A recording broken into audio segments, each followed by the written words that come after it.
Okay, so here's a video. A number of people have had some questions, so I'll just cover some of the details that I didn't cover in the first video. Here's the handle. It's all aluminum. There's a steel roll pin for the rotation point. This drive that you see here is my external data drive. It's just a Seagate Slim. It's USB 3. And I merely dual locked it to the side. I don't know if you can see it. This stuff is very strong here. That's how strong it is. It's not Velcro, but it's Velcro-like.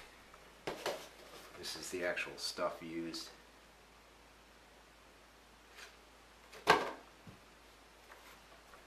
So I'll take the lid off. I'll take the side off, and I'll point out a few details.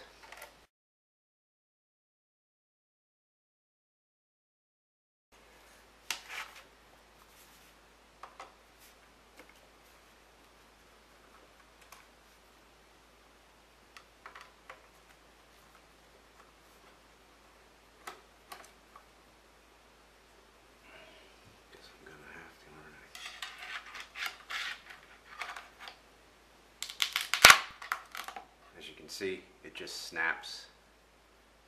Actually, probably put too much on there. I probably should have put about a thinner strip than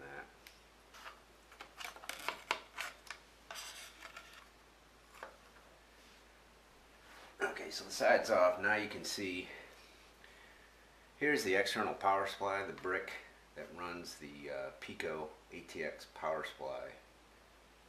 And as I've mentioned in the comments, I went with 160 watt because I initially intended to have a video card, but then that was going to make the box a little bit complicated and larger than I wanted it to be. This here is the connector for the brick that comes with a kit.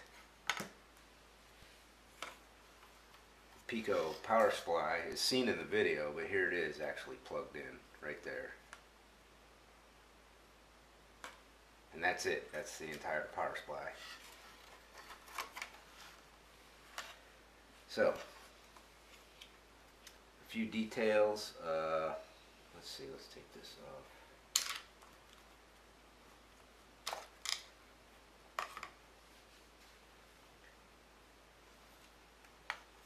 So as you can see, here's the angles that I use to connect all the panels together. These are the ones you see in the video, me cutting and drilling.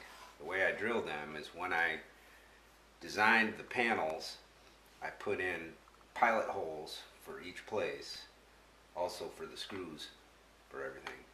All of them were pilot holes.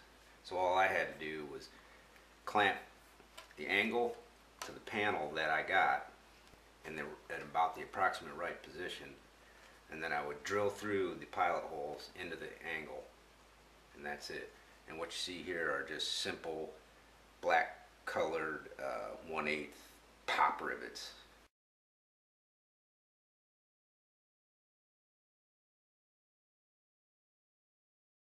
They don't need to be anything substantial. It's plenty good. And of course the angles all have nut certs. I don't know if it's going to come out in the video or not, but they all have nut certs in them. They could be, many people call them PEM inserts, but it's just simply a press fit operation. You see an example of that in the video. And fortunately, when I went to build this, I had this cable from a previous computer, and all it is a dual USB, and that goes out to the front panel. No big deal. I have no reset button. This is the power button. This is something else I also had on hand, and it's just a simple insert it into the panel and you're done. Actually insert it that way and it locks in, and then I would just wire it to the proper header on the circuit, on the motherboard. And the handle, once again, here it is, and you can see that it's rather large diameter with large nuts, and it's plenty strong. Absolutely plenty strong.